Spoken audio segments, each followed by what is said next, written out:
રાજકોટના ગોંડલમાં રાજકુમાર જાટનું શંકાસ્પદ મોતના મામલે ગોંડલ પોલીસે ચૂપચાપ કાર્યવાહી કર્યા બાદ વધુ વિવાદ વકર્યો છે. પાટીદાર આગેવાન રાજુ સખિયાના નિવેદન સામે આવ્યું છે. રતનલાલ જાટે ગોંડલના પૂર્વ ધારાસભ્ય અને તેના પુત્ર સામે આક્ષેપ કર્યા છે.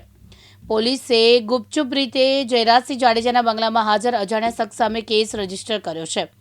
Gondal B division police station અને રાજકોટ એસપીને રતન જાટે ગત 5ના રોજ લેખિત અરજી કરી. અરજીમાં સીસીટીવી તેમની સાથે પૂર્વ ધારાસભ્યના ઘરે ગેરવર્તણૂક કરવામાં આવી તેવો ઉલ્લેખ કરવામાં આવ્યો. ભારે વિવાદ સર્જનારા કેસમાં ગોંડલ પોલીસે હવે રતનલાલ જાટે આપેલા નિવેદનના આધારે ગુપચુપ રીતે જયરાજસિંહ જાડેજાના બંગલામાં હાજર રહી અજાણ્યા શખ્સ સામે એનસી કેસ રજીસ્ટર કર્યો છે. જ્યારે સામે ગોંડલ ગણેશે પણ ગેરકાયદેસર રીતે બંગલામાં પિતા પુત્ર પ્રવેશ કર્યો સામે વળતી અરજી કરવામાં આવી છે. રાજકુમાર જાટ મામલે અનેક આક્ષેપો કરી રાજુ સખિયાએ કર્યા છે. આજ રોજ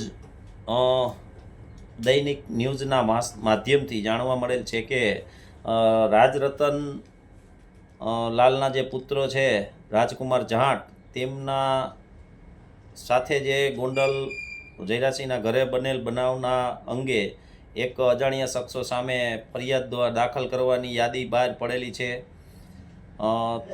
એમાં જણાવીએ તો રતનલાલ જાટ દ્વારા 5 તારીખના રોજ પોતાની અને પોતાના પુત્ર સાથે બનેલી ઘટના અંગેની આખી ફરિયાદ કરેલ છે. આ ફરિયાદ બી ડિવિઝન પોલીસ સ્ટેશનમાં પોતે રિસીવ કરાવેલી છે અને એસપી કચેરી રાજકોટ ખાતે પણ એને રિસીવ કરાવેલી છે. તેમાં તમામ ઘટના લખેલી છે અને તેમાં ઉલ્લેખ કરેલ છે કે ત્યાં લાગેલા સીસીટીવી કેમેરામાં અમારી સાથે થયેલો અન્યાય કેદ થયેલો છે.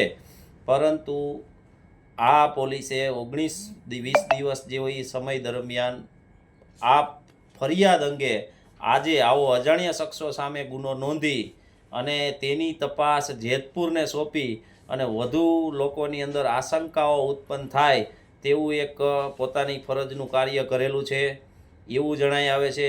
બીજું કે ગણેશ ગોંડલ દ્વારા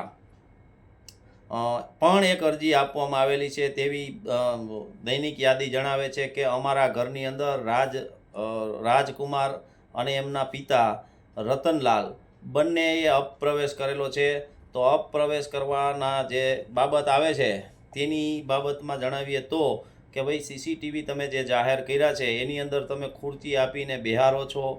બીજું કે આ અપપ્રવેશ કરેલની ફરિયાદ તમે આ જે 20 દિવસના સમય બાદ શું કામ આપો છો, આવી શંકા ઉત્પન્ન થાય છે. બીજું કે જો રાજકુમારે અપપ્રવેશ કર્યો છે, તમે એની સાથે કોઈ હિંસા કરેલી નથી, તો તમારી ઘરે આવ્યો ત્યાંથી ઘરથી બહાર જાય ત્યાં સુધીના સીસીટીવી ફૂટેજ તમને આપવામાં વાંધો શું છે.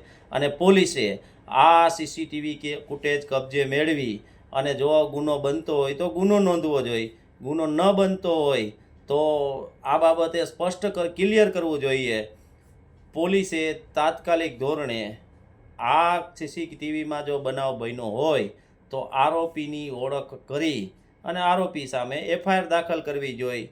અને આ જે જેતપુર પોલીસ સ્ટેશનને તપાસ સોંપવામાં આવી છે એસપી કચેરી મારફતે, અગાઉ ભૂતકાળ સમયમાં પણ આ જયરાજસિંહના ભાઈ અને એના ભાઈના દીકરા મયુરસિંહ અને એના મળતિયાઓ દ્વારા જે હુમલો કરવાની લૂંટ કરવાની જે ગુનો કર્યો હતો એ ગુનામાં પણ એને તપાસ આપેલી હતી. અને આ જેતપુર પોલીસ સ્ટેશને આ ગુનાની તપાસમાં ગોંડલ નામદાર કોર્ટમાં સમરી ભરી છે. એટલે નિષ્ઠા એની ત્યાં સર્ટિફિકેટ થઈ રહી છે. એટલે અત્યારે આ રાજકુમાર જાટના પ્રકરણમાં અનેક તર્ક વિતર્કો જણાઈ રહ્યા છે અને લોકોની અંદર કાયદો અને ન્યાય વ્યવસ્થા ઉપરથી એકદમ વિશ્વાસ ઉઠતો જણાઈ રહ્યો છે. આશીષ પાટડિયા, દિવ્યાંગ ન્યૂઝ, ગોંડલ, રાજકોટ.